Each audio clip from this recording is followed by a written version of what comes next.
One of the best Dow Jones trading strategies that I've been trading in the last month or so is for the M1 time frame, and I will share that with you today.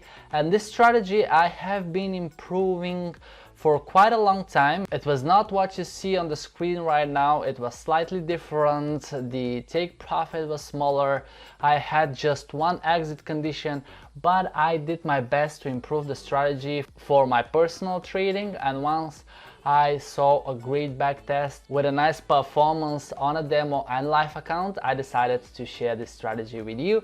And part of this video is sponsored by AAAFX, but more on that later. So you all know what is the Dow Jones. I will not go into such details, but I'll be talking about trading the Dow Jones. And most importantly, I will share the best Dow Jones trading strategy that I found among many. If I show you the collection, you will see that it is really hard to find a decent strategy with a nice backtest equity line, because the Dow Jones is very volatile, and especially in times when the market cannot decide, are we already in an uptrend or we are still in a bear trend. And you can see how the price fluctuates up and down, up and down, up and down.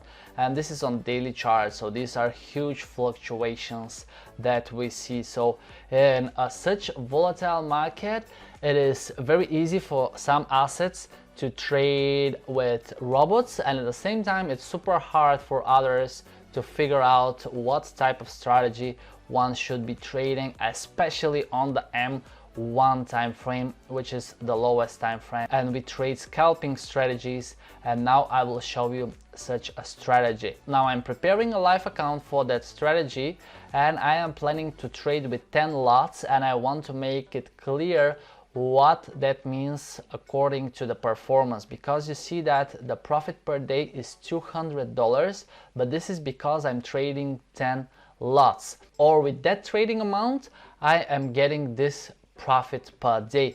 If I reduce to one lot, you will see that the result will be way lower. It is the same performance, just the profit per day will be 10 times smaller. So for the strategy itself, doesn't really matter with how much you are trading, just the final result is different. If I reduce it even to 0.1 lot, you will see $2.02 per day, right? So it depends with how much you are trading, guys. If I go back to 10 lots, you will see that this is a result of net profit of $32,984. Or if I'm starting with $10,000, which is the case in this situation, because if I go to tools, and you will see that my initial account is $10,000 with leverage 1 to 100, and if I go back to the strategy, you will see that I did 3 times more than my initial account, or final result is $42,000. Now if I'm planning to trade way smaller accounts, obviously I have to reduce the lots. And I said that part of this video is sponsored by AAAFX, so thank you guys for doing that. And in one of my previous videos I showed a Bitcoin strategy, and if you have missed it, you can check it out in the description. And what I did in this video is to put a Bitcoin robot on one account of AAAFX, and you see that this bot opened just one trade with one lot size for the Bitcoin, and it did 2,728 as a profit until the moment, and this was in a $5,000 account. Now if I was putting 0.1, I would have only $272 as a profit until the moment. So the results really depend on your money management and how much from the account you are trading with. You can see that my margin here is 4,801, or in other words, I used nearly all of the money in my account to open that one trade. And I can say this is quite risky, because I will leave a small free margin, and if your trade goes on a loss, you can blow your account, which is a thing you want to avoid. But that's exactly the reason I'm testing these strategies for a long time, and especially I'm looking for the count of trades which shows how many times the strategy was executed until the moment and makes the backtest more reliable. And that trade brought me over 50% of a profit. In $5,000 account, I have 2,728 and my take profit is not reached. If I zoom out the chart, you will see that here is my entry and my take profit sits at 20,538. So right in here, if I put the mouse on it, you will see that this is a profit of 3,470.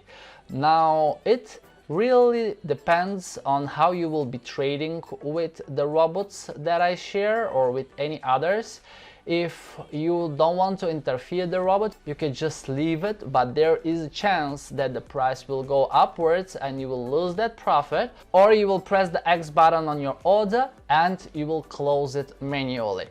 Now I would suggest you, if you interfere the robots, to follow some rules. For example, if you reach 50% and you're happy with it, then you can close the trade. But next time, if you have in the account 7,700 and you're looking for 50%, right, then you should close when you reach 11,550 and follow that rule on and on and on. But again, I say it's a personal choice with how much you will be trading and how much you will be risking. Personally, me as an algo trader, I prefer not to interfere the robots. I placed that robot in the previous video. You can check out the time if you wish. And now I have that profit. I will leave it the way it is.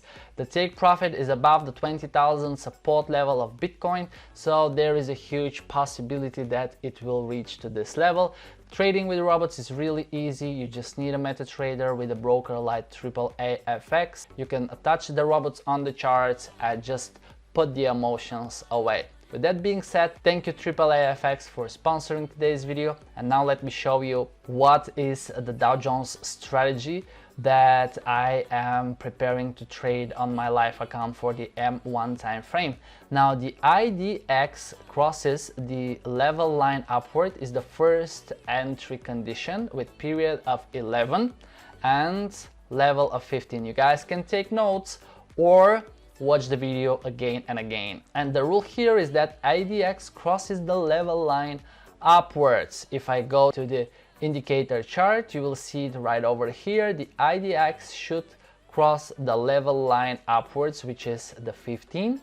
And then this rule should match with the stochastic signal, where the stochastic line is higher than the signal line. We have the K period 7, D period 5 and slowing 2. Stochastic line is higher than the signal line. I will go over the indicator chart. We need to see the blue line over the red line, which is the signal line.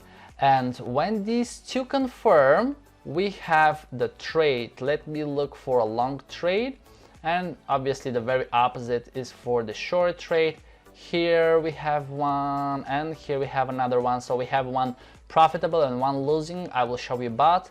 Right over here we have the confirmation from IDX, and at the same time you can see that stochastic is over the signal line, so we are good to go. And that trade reached the take profit. A little bit later we had a losing one. Right in here you can see the signal from the IDX and the stochastic had the confirmation, but then price went upwards and it turned downwards, which is very similar to the Bitcoin example that I showed to you. It happens that you will go on a profit, and if the take profit is not reached, you might lose that profit. So if you decide to take profits manually, you can always do that. But one more time, try to put a rule as 50% from the account or 20% or 5%, no matter what it is, just follow rules every time you close positions manually. Anyway, you will hit the emotions and you will end up losing money. Okay, now what is the exit condition? Standard deviation crosses the level line upward. We have period 25 and level 280, and at the same time we should see the RSI crosses the level line upward 43.29. Now if I look at the chart one more time, you will see that most of the time either the stop loss is hit or the take profit. In this case it is a short trade and the take profit was hit, right? And right over here we had the stop loss hit, and right over here we had the take profit hit. And why I'm showing you that, guys, is because this strategy hits more often the stop loss and the take profit and not that much the standard deviation and the RSI, but I have placed those just in case the stop loss and the take profit are not reached, or this usually happens when the price moves in a very tiny range and at one moment it doesn't matter where we entered because there is no trend and the entry conditions don't play a role anymore, so we better exit based on some exit indicators rather than just waiting the stop loss and the take profit to get hit. The stop loss 31 pips or 3,100 points and the take profit 8,800. Just to give you an idea how much of a value that is, I will go to the report and I will click on journal. So here we have the stop loss values, the take profits, basically all the trades that happened in the past. I will go to the last page so we can see the more recent trades. And you can see when the stop loss is hit, we lose $330. One more time, this is if I am trading with 10 lots and my spread is 20 pips or 200 points. It is inside the results, right? So one more time, it is 330. If I was trading one lot, it would be $33. If I'm trading 0.1 lot, it would be $3.30 of a loss. So when I'm creating the strategies, I always look at the journal and I decide for me, okay, am I ready to lose $330 whenever I hit the stop loss or not? And this depends on the account size. If I'm trading with 10,000, I feel okay losing even a few times in a consecutive order the stop loss, because when I have a few winning ones, I will recover it. And with the take profit, I have 860. All right, I will go back to the last page and you will see a proof of what I said just a few minutes ago, that the strategy hits more often the take profit or the stop loss. So you see take profit, stop loss, stop loss, stop loss, stop loss, take profit, stop loss, stop loss, stop loss, take profit, and in the end we have one exit of negative $15, which was because of the exit condition. Okay, again here we have a few stop loss, take profit, stop loss, and so on and so on. If I switch through the pages, you will see that the exit conditions are met very rarely. Okay, so even you apply just the entry conditions and put a stop loss and take profit if you want to trade this strategy manually on a platform like TradingView or any other platform that your broker offers, then you are good to go just with the entry rules. Now I will export this strategy as a robot and I will attach it, guys, in the description so you can download it and test it on MetaTrader. If you don't know how to do that, check out the complete guide that I have recorded. Now I wish you a wonderful day. You take care, enjoy trading, and don't forget that I love you.